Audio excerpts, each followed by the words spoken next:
ठीक है बेटा, मैंने फलों के 3 प्रकार बताए थे, simple fruit, aggregate fruits, composite. Simple, aggregate. अगर वो फल बन रहा है मोनोकार्पेलरी या फिर पॉलीकार्पेलरी सिनकार्पस से तो क्या होगा? सिंपल।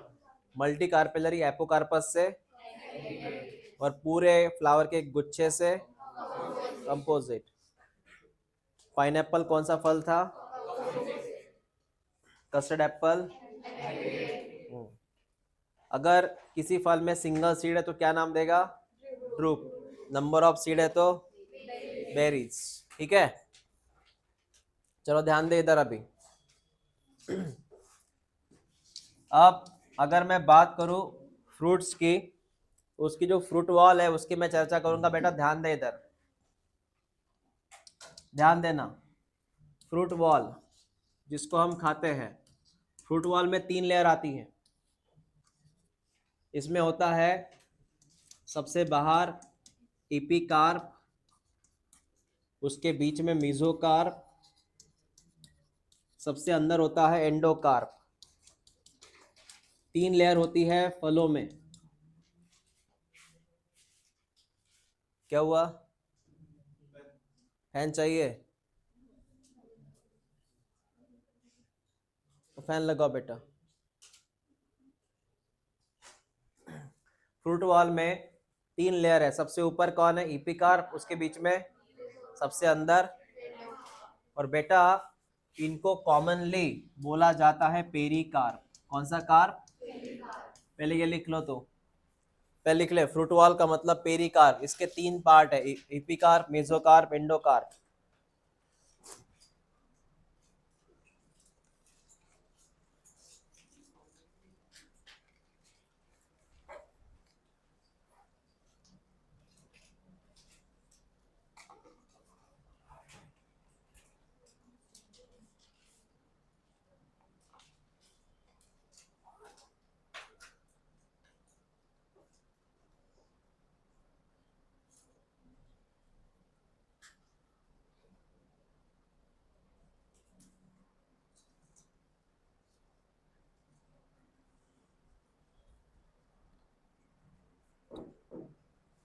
Epicarp, mesocarp, endocarp.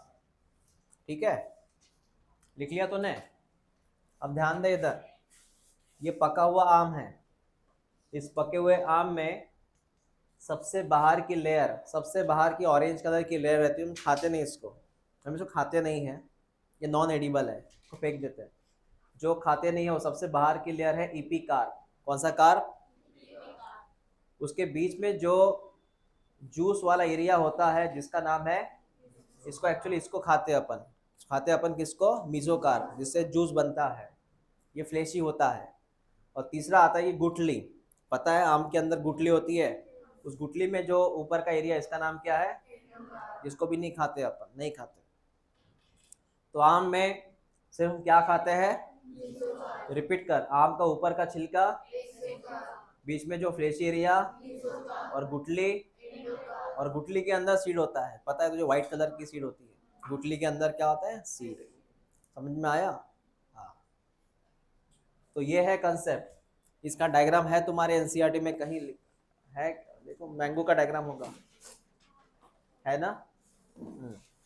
है वो डायग्राम, वो लेबलिंग के लिए आएगा बेटा, याद रखना। उसके बाद नारियल की बात करते हैं। बेटा सुन, ध्यान दे इधर, नारियल की बात करते हैं।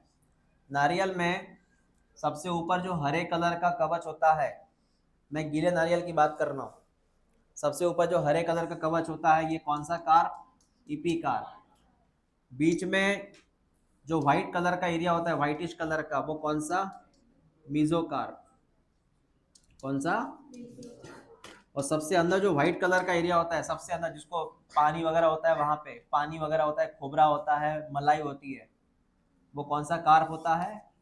एंडोकार्प।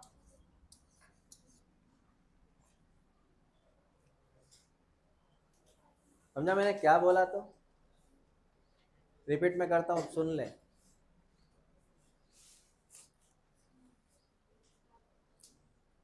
नारियल का पानी पीना है, पिया है तूने?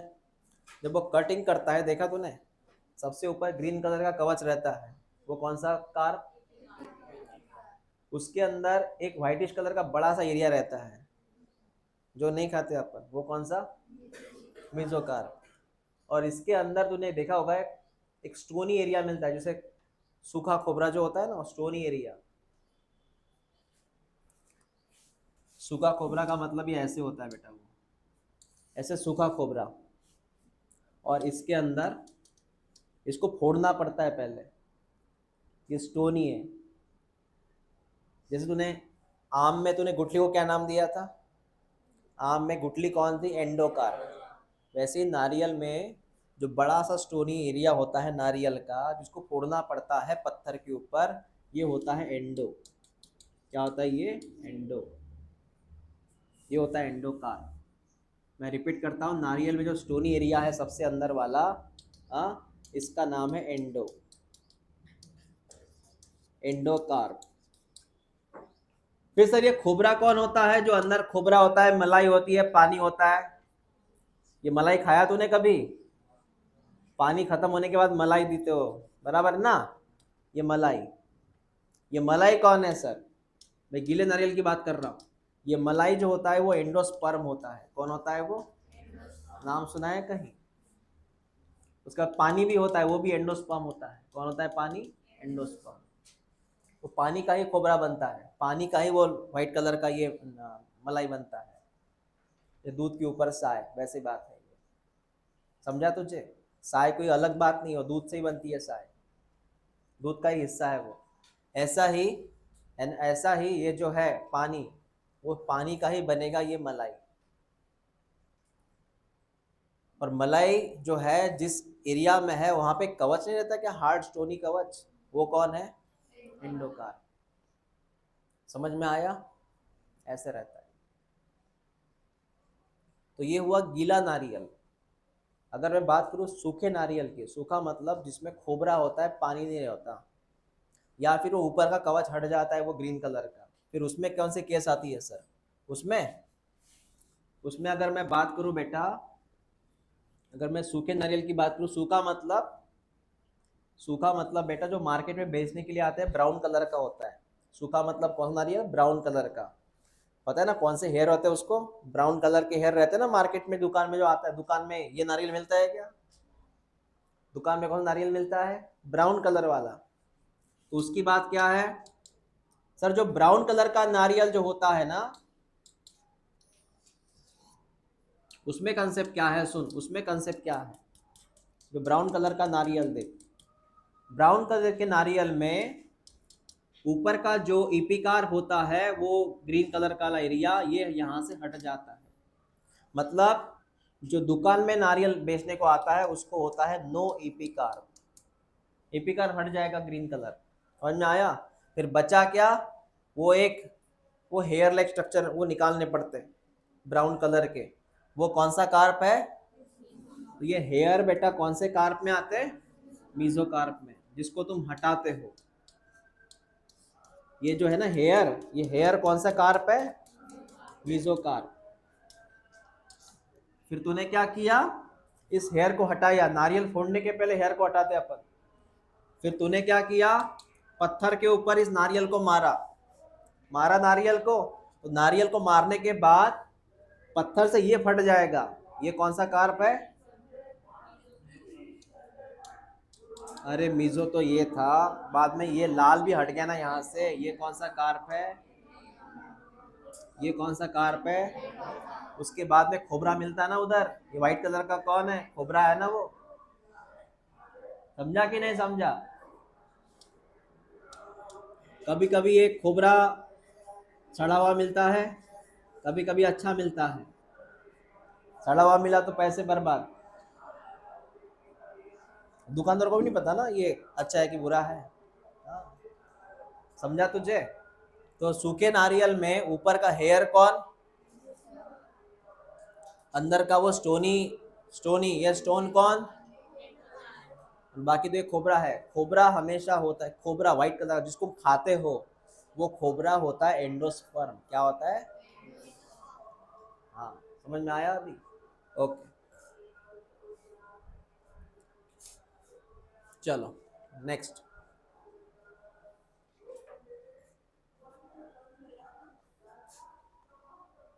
ये डायग्राम टिक करना।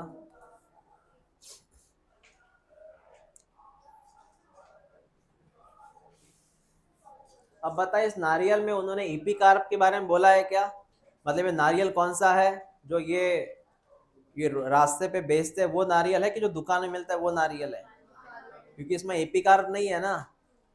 एपिकार्प है क्या इसमें? नहीं है। डायरेक्टली तुझे कौन दिख रहा है?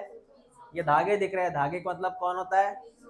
ये दुकान में मिलता है बेटा। इसमें एपिकार्प नहीं रहता, इसमें डायरेक्ट कौन रहता है? धागे। धागे मतलब कौन? मेसोकार्प। ओके, यहाँ पे तुम्हारा फ्रूट वाला टॉपिक खत्म हुआ। अब आगे बात करते हैं सीड। क्या टॉपिक है? सीड। जमीन के अंदर क्या लगाना पड़ता? उससे धीरे धीरे कौन मिलता? ये पौधा मिलेगा।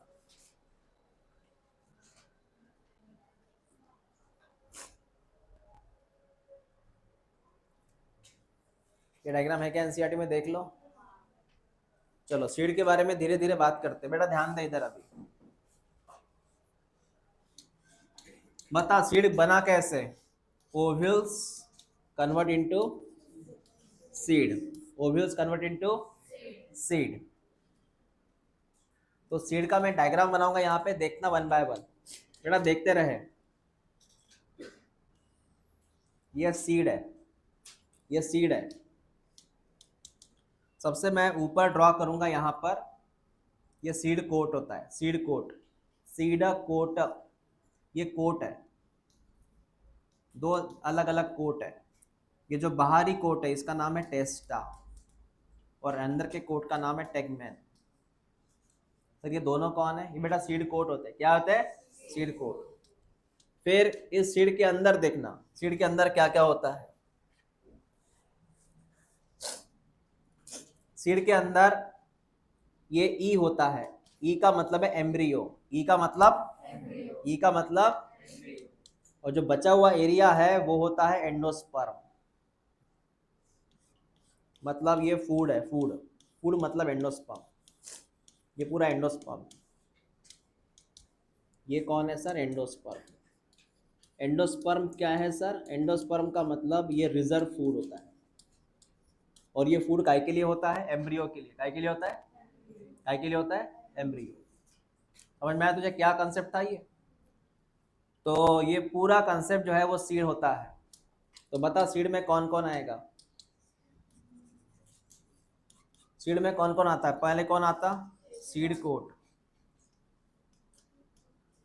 सीड में कौन आता? Seed coat. E for, and ये ई कौन है? एंडोस्पर्म। लिख लो इससे, ये एम्ब्रियो है। इसे कंप्लीटली सीड बोलते हैं।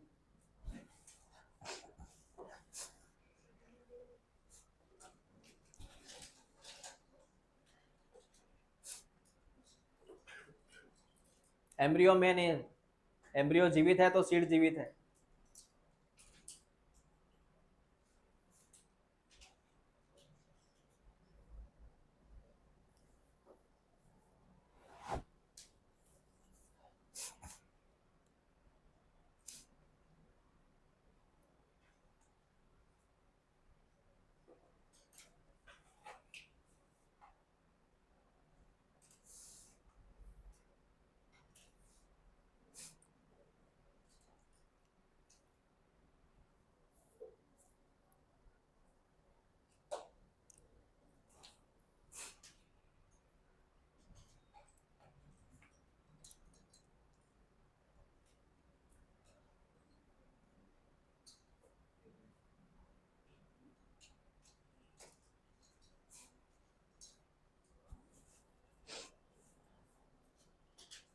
चिन्मय काल का एब्सेंट होती।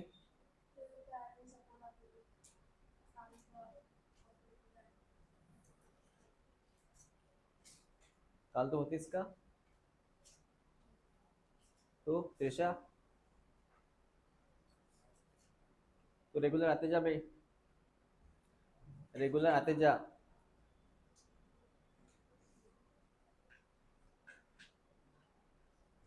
ये तो बोल रहे तो पिक्चर देखने गया कल।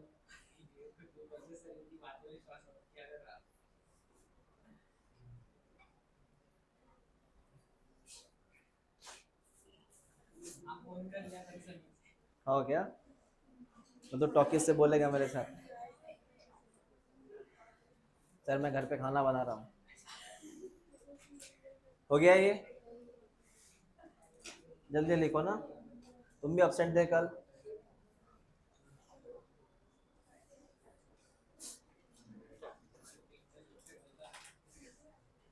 हाँ, ये लाइन टिक कर एनसीईआरटी की, जो एनसीईआरटी में लिखा है वही याद रखना। Sir seed is made by two thing, one is seed coat and embryo, बस इतना याद रख, एंडोस्पर्म भूल जाए यहाँ से। Seed is made by two thing, one is seed coat and embryo, seed coat embryo. Line tick कर ले बेटा, वो सीड कोट एम्ब्रियो। हो गया? अब एम्ब्रियो की मैं बात करूंगा। मैंने क्या बोला, ये सीड, और सीड के अंदर ई फॉर कौन है? एम्ब्रियो। इस एम्ब्रियो की कहानी जानते हैं।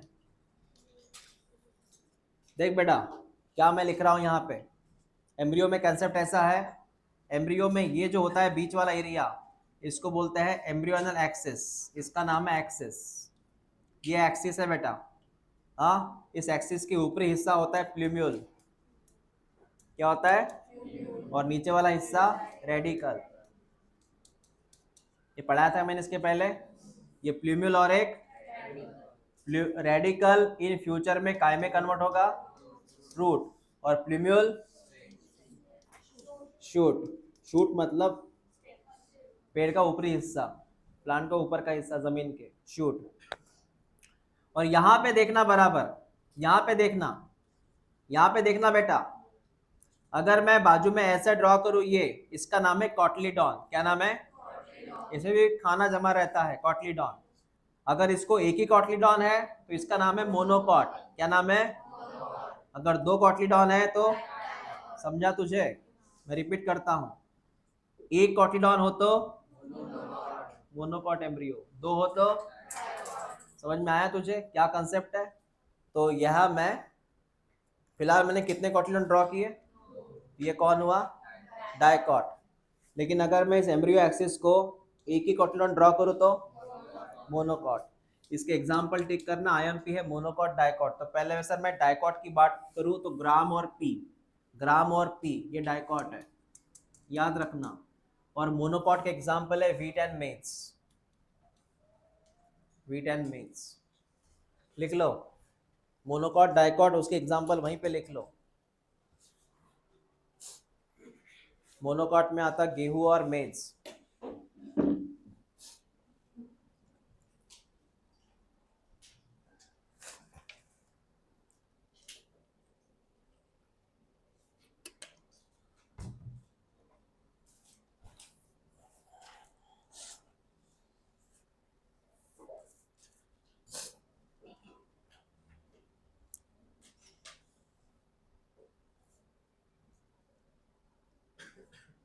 कौन आता?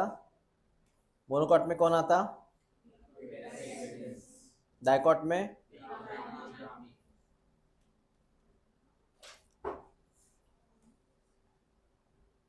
हो गया लिखना आपका? बोल, सिंगल कॉटलीडॉन हो तो, दो हो तो, हाँ सर समझ में आया, एग्जाम्पल टिक करना बेटा। इतना हो गया। अब मैं वन बाय वन बात करूंगा इनकी। सबसे पहले डाइकॉट है, सबसे पहले डाइकॉट। हाँ देख बेटा क्या बोला उन्होंने, डाइकॉट के बारे में क्या बोला है। तूने अभी अभी नाम सुना था क्या, टेस्टा और टेगमेन? क्या सुना टेस्टा और टेगमेन के बारे में? सीड का बाहरी कवच टेस्टा, अंदर कवच टेगमेन होता है, ठीक है?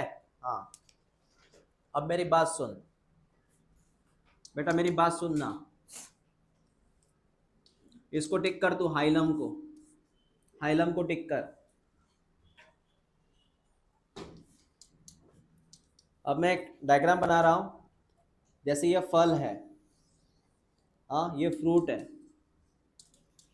इस फ्रूट के अंदर, या फिर सिंपल से ये फ्रूट है, हाँ सर ये फ्रूट है, इस फ्रूट के भीतर एक सीड है, इसके भीतर एक सीड है, ये सीड है सर, तो मेरी बात समझना, ये सीड है और ये फ्रूट है, ये दोनों यहाँ पे कनेक्ट है।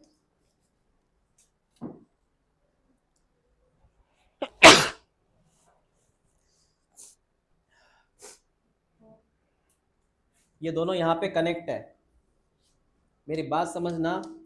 जिस जगह पे वो कनेक्ट रहता है ना, ये ग्रीन कलर, इसका नाम है हाइलम। लिख लो पहले इसको।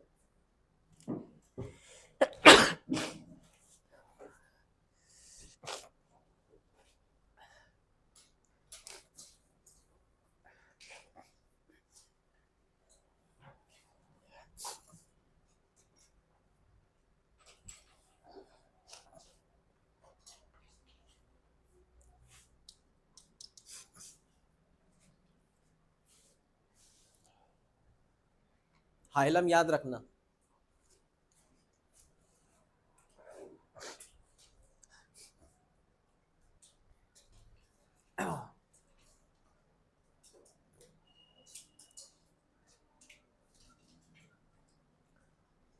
मतलब फ्रूट से वो सीड कनेक्ट है हाइलम के जरिए।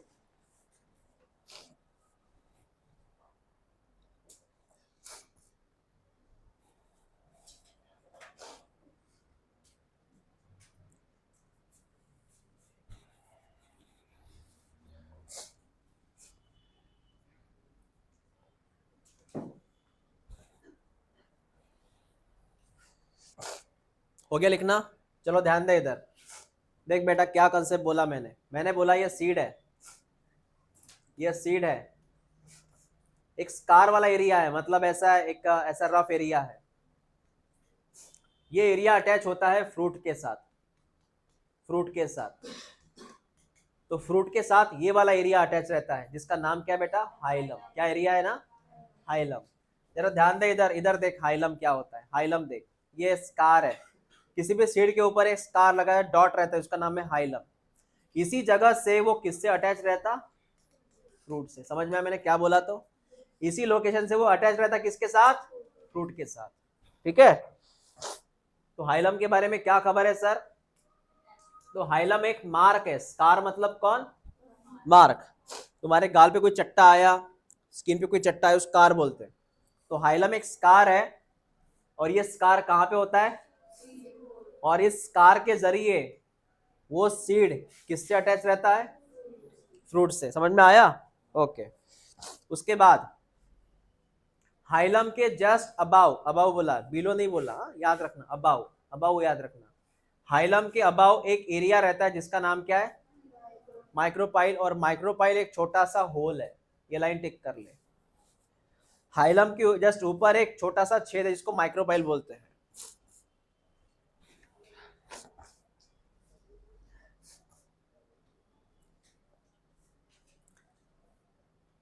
टिक कर उसे। हाइलम के जस्ट अबाव एक होल है छोटा सा, ये अबाव है, बिलो नहीं है, अबाव एक होल है, माइक्रोपाइल नाम है उसका। माइक्रोपाइल के बारे में लिख, माइक्रोपाइल के बारे में लिख। माइक्रोपाइल कौन है? एक छोटा सा होल है, वो करता क्या है? लिख बेटा। माइक्रोपाइल हेल्प्स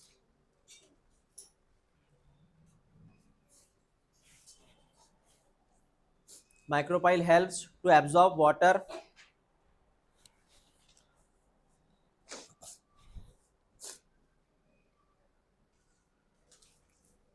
माइक्रोपाइल हेल्प्स मतलब सीड में अगर पानी जाता है तो कहां से जाएगा? माइक्रोपाइल से।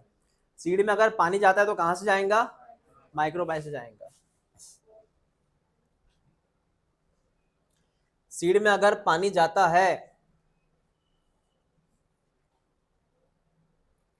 सीड में अगर पानी जाता है तो कहां से जाएगा? माइक्रोपाइल से। और वो ये लोकेशन है माइक्रोपाइल जहां से एम्ब्रियो बाहर आता है। तूने ये देखा है क्या? उसको अंकुर बोलते हैं, अंकुर। मोट मोट, वहां से पता है ना, एक अंकुर बाहर आता है, वो कौन से एरिया से? कोम बोलते हैं उसको, कोम, अंकुर बोलते हैं उसको। वो कहां से बाहर आता है? ये वाले एरिया से। कहां से? माइक्रोपाइल। डायग्राम देख ले एक बार। जैसे कि इमेजिन कर, ये माइक्रोपाइल है, ये माइक्रोपाइल है, ये छेद माइक्रोपाइल है, और ये एम्ब्रियो है, ई फॉर एम्ब्रियो। तो एम्ब्रियो का एक हिस्सा यहाँ से बाहर आएगा, एक हिस्सा यहाँ से बाहर आएगा। समझ में आया तुझे? और ये कोम होता है। क्या होता है? ये कोम। वही ना, क्या बोलते हैं उस कोम को? मैंने क्या बोला? अंकुर।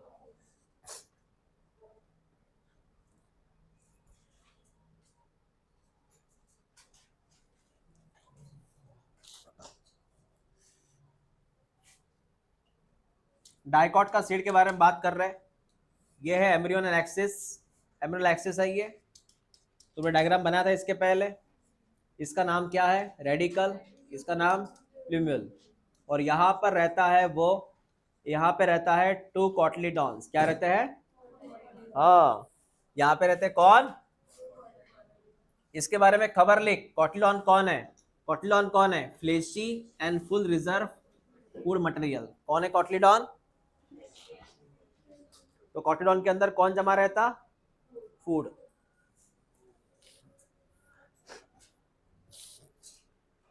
कॉटलीडॉन इसमें कौन जमा रहता? फूड जमा रहता सर।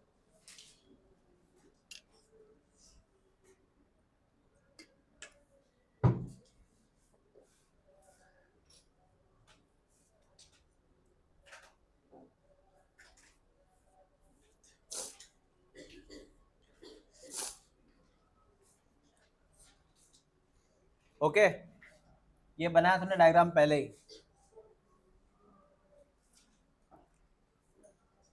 चल एक बार और, एक कुछ कंसेप्ट है। चल बेटा नाम लिख ले, यहाँ पे कुछ कंसेप्ट है, समझ ले। तो मैंने यहाँ पे ड्रॉ किया एम्ब्रियोनल एक्सिस, इसका नाम है रेडिकल, इसका नाम है प्लूम्यूल, और यहाँ पर ये है टू कॉटलीडॉन। अब मैं जितना बताऊँ उतना याद रख। रेडिकल के ऊपरी हिस्सा, रेडिकल का ऊपर का हिस्सा, रेडिकल का ऊपर का इसका नाम है हाइपोकोटाइल। ये वर्ड याद रख, बाद में बताऊंगा इसका फंक्शन क्या है। और प्लूम्यूल के नीचे वाला हिस्सा, इसका नाम होता है इपिकोटाइल। ये पहले लिख ले, हाइपोकोटाइल, इपिकोटाइल लिख ले।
ये दिख रहा है ना एरिया, ये एक्चुअली होता है नोड इसका।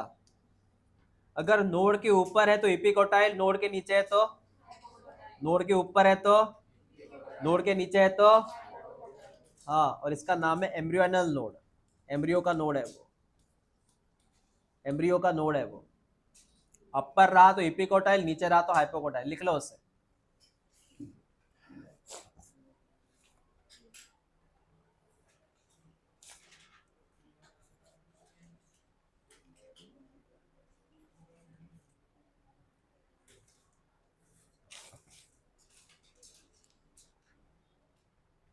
हो गया लिखना, एपिकोटाइल हाइपोकोटाइल।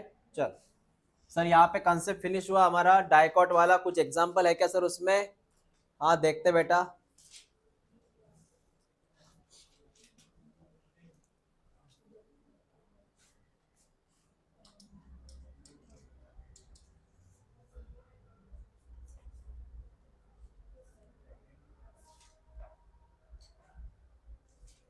हाँ सुन, एग्जाम्पल है कैस्टर, ये वर्ड याद रख, कैस्टर। सुनना मेरी बात, सर एक सीड है, हाँ सर सीड है, इस सीड के अंदर एम्ब्रियो पहले से ही मौजूद है, ई फॉर एम्ब्रियो पहले से ही मौजूद है। लेकिन अगर यहाँ पे और एक चीज बनी, सर कौन सी? एंडोस्पर्म। इसमें और एक चीज बनी, एंडोस्पर्म। इसमें और एक चीज बनी, एंडोस्पर्म। तो बेटा एंडोस्पर्म कैसे बनता है? एंडोस्पर्म बनता है फर्टिलाइजेशन के बाद। कैसे बनता है? और उसका नाम है डबल फर्टिलाइजेशन। कौन सा फर्टिलाइजेशन? ये बताऊंगा मैं आपको, फर्टिलाइजेशन का प्रकार है ये। तो इतने याद रखना, अगर सीड में कौन रहता है, तो ये कैसे बनता है? Due to fertilisation. अब मैं आपको दो चीज समझाता हूं, मेरी बात समझना। ये तूने ई क्या लिखा? एम्ब्रियो। एम्ब्रियो में ई फॉर तूने एम्ब्रियो लिखा ना, ओके। तूने एम्ब्रियो का अभी भी एम्ब्रियो के बारे में अभी तूने क्या बोला? एम्ब्रियो में होती है दो चीजें, एक का नाम है एक्सिस और एक का नाम है कॉटिलिडॉन। क्या नाम है? मैं क्या बता रहा हूँ, रिपीट मतलब क्या बता रहा हूँ, ध्यान दे इधर। एम्ब्रियो में दो चीजें थी, पता है ना? एक सीधा कौन था, उसके ऊपर कौन, बराबर ना? कॉटिलिडॉन में कौन जमा रहता है? कौन जमा रहता? इसी तरह और एक चीज है जहां पे फूड जमा रहता, वो कौन? यहां पर भी कौन जमा रहता? फूड। मतलब दो जगह फूड होता है, एक कौन सी जगह? जो अलग है, उसका एम्ब्रियो से कोई लेन देन नहीं है, वो अलग है। ये कब बना? During fertilisation. और दूसरा खाना कहाँ जमा रहता? और वो एम्ब्रियो का हिस्सा है। समझ में आया तुझे मैंने क्या बोला? दो जगह खाना जमा रहेगा, पहली जगह, दूसरी जगह। और किसी किसी सीड में एंडोस्पर्म होता है, किसी में नहीं होता। दो तरह के सीड होते हैं, एंडोस्पर्मिक, नॉन एंडोस्पर्मिक। कहीं पे एंडोस्पर्म होगा, कहीं पे नहीं होगा। यहाँ पे तुझे दिख रहा है एंडोस्पर्म है, तो इस सीड का नाम है एंडोस्पर्मिक सीड। क्या नाम है? और ये वाले भाई साहब तो हमेशा रहेंगे, क्योंकि एम्ब्रियो का हिस्सा है, वो हमेशा रहेंगे। ये हमेशा रहेगा, लेकिन इसका कोई चांस नहीं है, रह भी सकता, नहीं भी रह सकता। जैसे मैं आपको एग्जांपल दे रहा हूं, कैस्टर। कौन सा एग्जांपल है? कैस्टर। कैस्टर जो होता है बेटा, ये होता है कौन सा सीड? Endospermic seed. कैस्टर कौन सा सीड? ये लिखना मत, ध्यान में रख सिर्फ। कैस्टर कौन सा सीड? मतलब उस सीड में कौन प्रेजेंट है? हाँ सर। एंडोस्पर्म बेटा कब बनता है? Exactly exactly.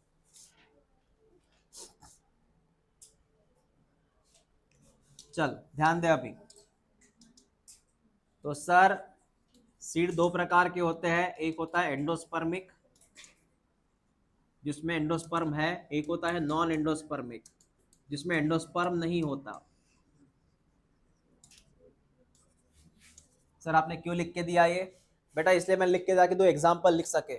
सीड में एक कौन सा सीड है? एंडोस्पर्मी, एग्जाम्पल कैस्टर। और दूसरे कौन से सीड? जैसे बीन है, ग्राम है, पी है। बीन है, ग्राम है, पी है। Bean, gram, pea. इसको आईएमपी कर। यह है नॉन एंडोस्पर्मिक, मतलब यहाँ पे एंडोस्पर्म नहीं है। चना, बीन्स, और वो कैस्टर, कैस्टर में है सर, कैस्टर में है। बीन्स और ग्राम में नहीं है।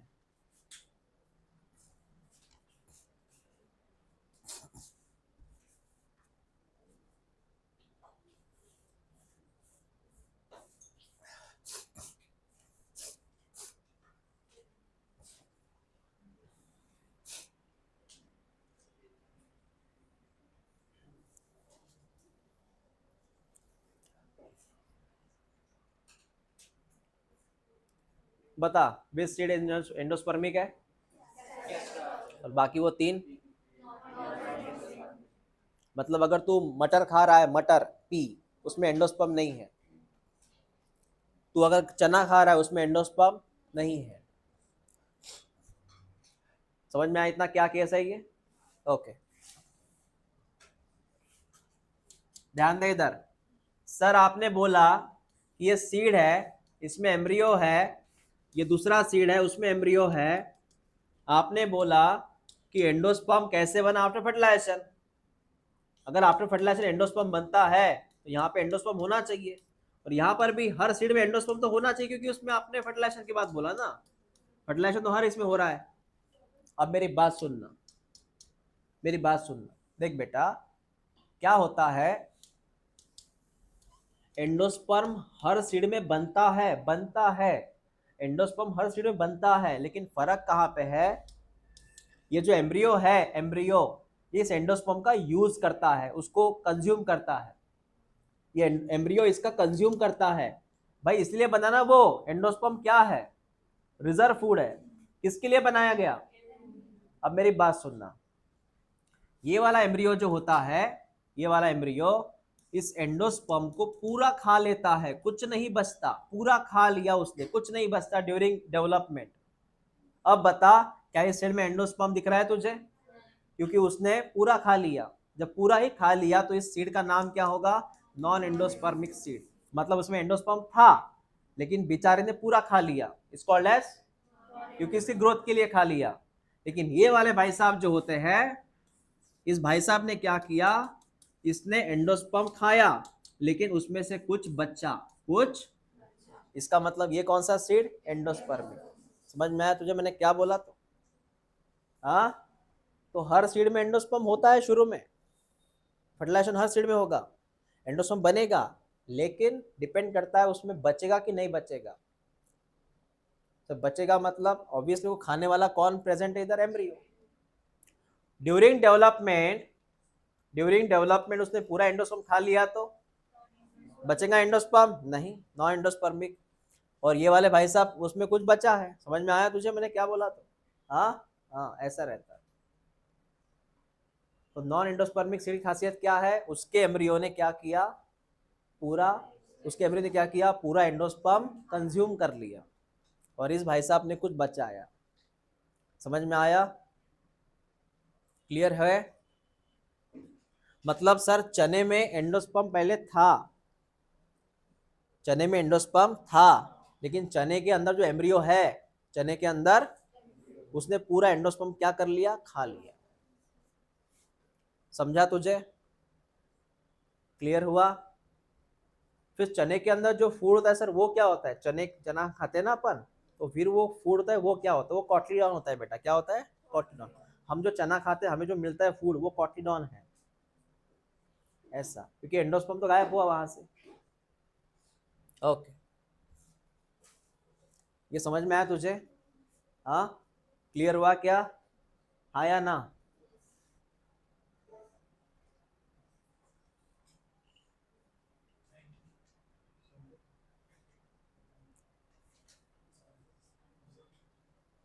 दूसरा कौन सा फॉर्मेट है, हाँ, मोनोकॉट सीड है।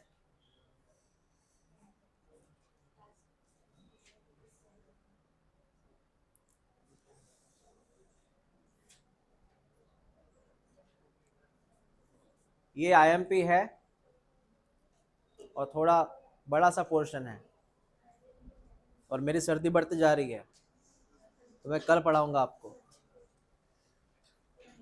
कल मोनोकॉट पढ़ाऊंगा मैं। तुम्हारा टेस्ट